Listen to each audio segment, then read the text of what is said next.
కొమురంభీం విజయ సంకల్ప యాత్ర కార్యక్రమంలో భాగంగా నిర్మల్ జిల్లా బైసాంపట్నంలో నిర్వహించినటువంటి సభలో ముఖ్య అతిథిగా విచ్చేసి అస్సాం ముఖ్యమంత్రి హిమంత శర్మ జాతీయ ఓబీసీ మోర్చా అధ్యక్షులు ఎంపీ డాక్టర్ కె లక్ష్మణ్తో కలిసి కార్యక్రమంలో పాల్గొన్న ఎమ్మెల్యే ఏలేటి మహేశ్వరరెడ్డి కార్యకర్తలను ఉద్దేశించి మాట్లాడారు. ఈ కార్యక్రమంలో జిల్లా మండల నాయకులు పాల్గొన్నారు. గతంలో కాంగ్రెస్ పార్టీ టీఆర్ఎస్ ఇచ్చిన వాగ్దానం నెరవేర్చలేదని చెప్తా ఉన్నారు. మరి టీఆర్ఎస్ వాగ్దానం నెరవేర్చలేదని కదా ఓడగొట్టాం. టీఆర్ఎస్ పార్టీ వాగ్దానం ఇచ్చి మర్చిపోయిందని కదా ఓడగొట్టాం. మళ్ళీ టీఆర్ఎస్ మరి ఇచ్చిన వాగ్దానం నిలబడలేదని చెప్పి మాట్లాడుతున్నారు తప్ప మీరు ఎప్పటి లోపల వాగ్దానం నెరవేరుస్తారో చెప్పడం లేదు. మీరు ఇచ్చిన వాగ్దానాలు ఎన్ని రోజుల్లో నెరవేరుస్తారో చెప్పడం లేదు. దానికి కావాల్సినటువంటి బడ్జెట్ ఎక్కడి నుంచి తీసుకొస్తారో చెప్పడం లేదు. ఇచ్చిన మాట మర్చిపోయారు. నిరుద్యోగులంతా దాదాపు 35 లక్షల మంది నిరుద్యోగులు.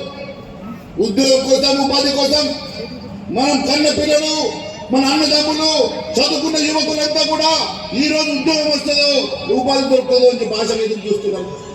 ఉద్యోగం లేక, ఉపాధి లేక కనీసం నిరుద్యోగ వృత్తంగా వస్తుందంటే నిరుద్యోగ వృత్తి వాగ్దానం చేయలేదంటూ ఉన్నారు.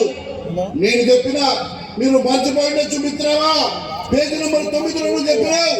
ఆ రోజు స్వయంగా ప్రియాంక గాంధీని నిల్చోబెట్టుకొని ప్రియాంక గాంధీ సమక్షంలో చెప్పినావు నెలకు 4,000 ఇస్తామని మర్చిపోయినావు. యువతని క్షమించదు. అడుగడుగున యువత నిలదీస్తుంది, అడుగడుగున యువత నిన్ను ప్రశ్నిస్తుందని చెప్పి నేను తెలియజేస్తా ఉన్నాను. రైతుల రుణమాఫీ గురించి ఈ రాష్ట్రంలో రైతుల రుణమాఫీ చేయాలంటే 35 లక్షల కోట్లు కావాలి, 35,000 కోట్లు కావాలి. దానికోసం ఒక్క రూపాయి కూడా కేటాయించిన ముఖ్యమంత్రి గారు రుణమాఫీ చేస్తానంటాడు. ఏ రకంగా రుణమాఫీ చేస్తాడో ఆయన దగ్గర ఈ ప్రశ్నకు సమాధానం లేదు. కానీ రుణమాఫీ చేస్తా అంటాడు.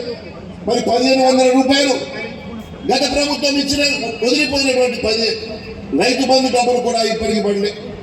కేవలం 3 ఎకరాల వరకు పడ్డాయి, మిగిలిన వాళ్ళకి పడలే. అది కూడా 5,000 కాడికే పడ్డాయి. మరి నువ్వు అధికారం వచ్చినాక ప్రతి ఎకరానికి 7,500 రూపాయలు ఇస్తాను మర్చిపోయాను. ఈ రకంగా కేవలం తప్పుడు మాటలు, తప్పుడు వాగ్దానాలతో అధికారంలోకి వచ్చినటువంటి రేవంత్ రెడ్డి గారు నీకు పదవి కాంక్ష ఉన్నది, పదవి ఆకాంక్ష ఉన్నది, కానీ ప్రజల మీద ప్రేమ మాత్రం లేదని చెప్పి నేను తెలియజేస్తా ఉన్నాను.